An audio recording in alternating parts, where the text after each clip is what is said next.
Hello everybody, I'm Vittorio. I'm the Chief of Anesthesia of the Cardiovascular and Thoracic Department of the University Hospital in Catania. We will perform an operation of thoracic surgery.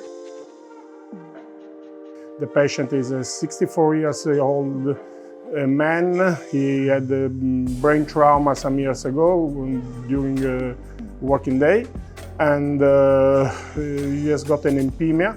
Pleuric empemia, so we'll have probably a drainage and decortication of the pleura.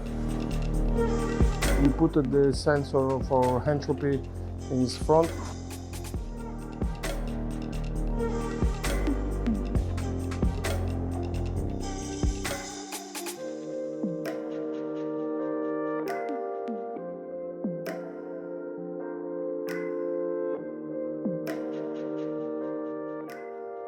And we put the sensor for NMT.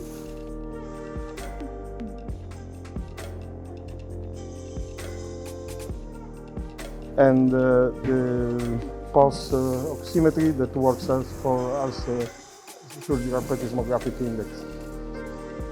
You can see from the monitor there was a decrease in the value of response entropy and state entropy. This is due to the fact that we did some sedation because the patient was very anxious before the induction of anesthesia.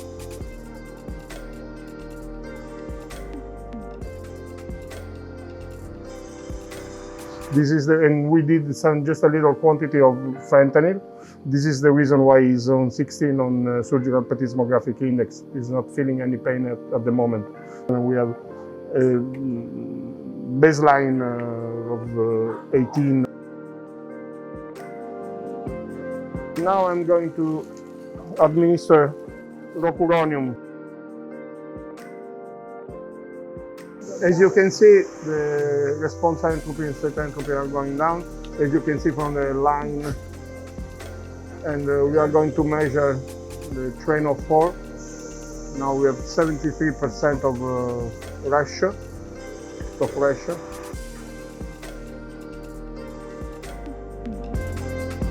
Now we are going to intubate the patient. And as you can see, the patient is not feeling any pain. The patient is with response entropy and state entropy quite low. And the patient is completely under neuromuscular blocking agent. We just finished to control our airway. We removed the T-tube, and now we put the bronchial block, and now we are just on one lung ventilation. We stopped the infusion of propofol and we are on desflurane, 6% desflurane. As you can see, the patient has got a normal entropy under 60, and the patient is not feeling any pain at the moment, 29, 28 with the surgical plethysmographic index.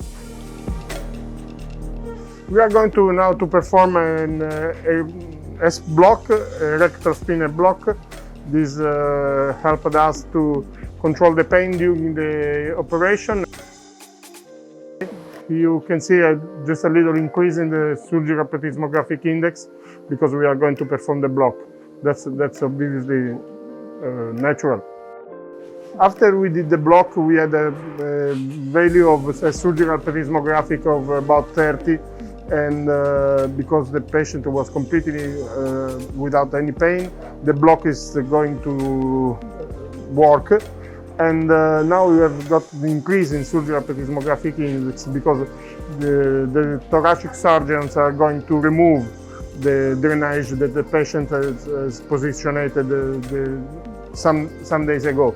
This is the reason why we have an increase from the baseline of our surgical plethysmographic index. As you can see from the trend, here there's been an increasing of this surgical plethysmographic index, but as you can see, the cardiac heart rate does improve. This is the reason why we can consider as a good indicator for how much pain is feeling the patients.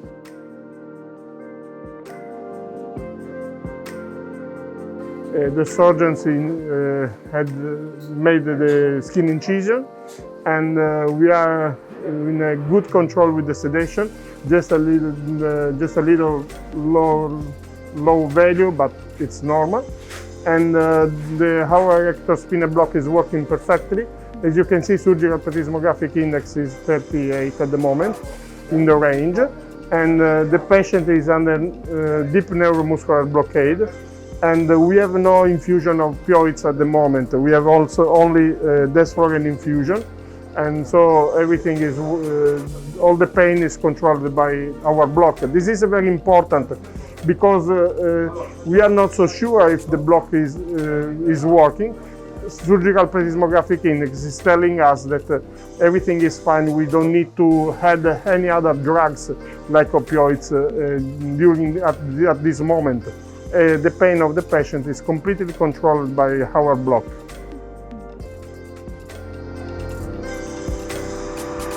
It's very important for us to have the value of surgical plethysmographic index in this phase, because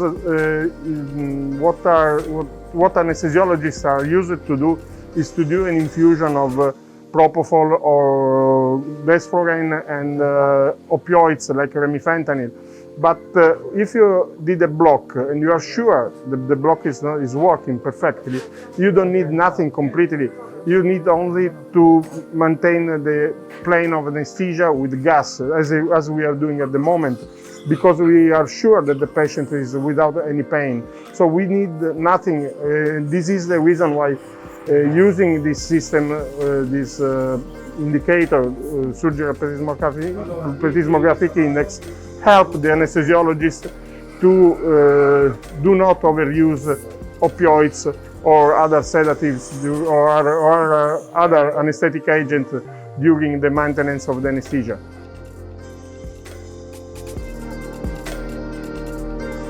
We have had a big instability with the value of entropy during this phase of the anesthesia. And we could realize that probably the patient was not so sensible to the use of halogenated gas.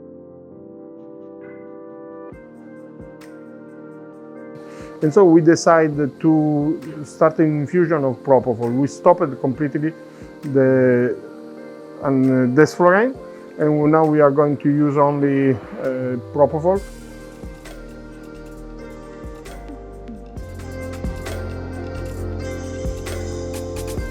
Because as you can see, we have much more stability of the value of the entropy.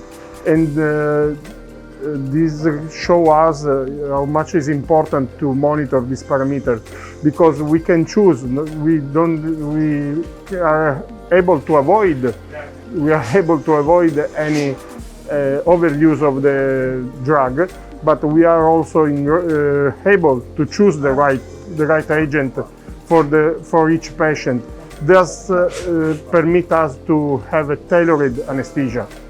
What we could learn with the use of adequacy of anesthesia, and what we could learn from the interpretation of these parameters, is that every patient has got a different response to each drug we are going to administer to him. And this is very clear from neuromuscular blockade at the moment, because as you can see, we are in a deep neuromuscular block, and we did only the bolus at the beginning of the operation when we intubate the patients. It was about 1.5 hours ago, and as anesthesiologists we are used to use neuromuscular blockade agent on the basis of the time, but it's exposed us to the risk of an overuse of this drug. The operation is just finished. Move the patients on the horizontal position. It was on the right side till now. And now we stopped the infusion of the propofol. And we are going to have to administer Bridion Sugammadex to the patient. We have three top counter, and this is the reason why we'll administer 2 micrograms per kilos of Bridion Sugammadex to the patients. Now we will wait for full recovery from the neuromuscular blockade, and as you can see, entropy is going to increase because we stopped the infusion of propofol. Now we have a complete recovery from neuromuscular blocking agent. We have top ratio of 93. We could extubate the patients, but we are waiting for entropy, for theta entropy to become much more closer to response entropy. The patient is still sleeping, and so we must wait probably some minutes still.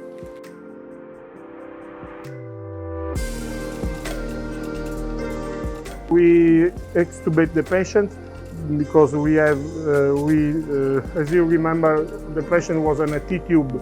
So now we are going to put a tracheal cannula instead of the T-tube he had before the operation. Small difference between response entropy and theta entropy. The patient is awake, and we finish the operation.